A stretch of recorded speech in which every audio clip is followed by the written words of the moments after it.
filter.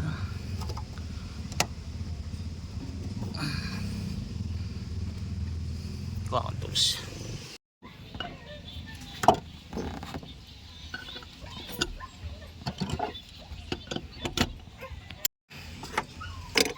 Pull out naman natin to. Dikit ah.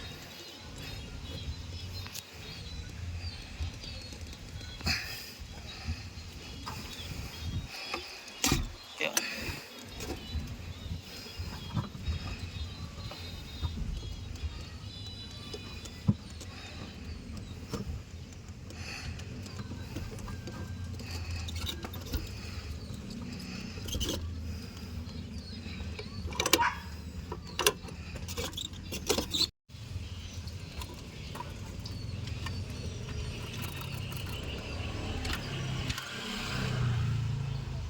Ito na yung ano, fuel filter.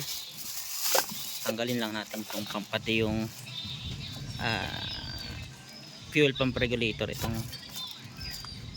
naka check valve nya, then itong strainer kasi walang kasama dito.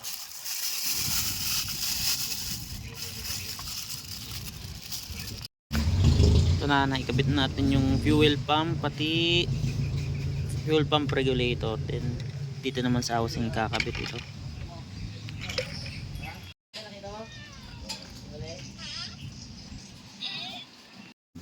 Ito na, kinakabit natin itong fuel pump, then yung linya, then yung socket.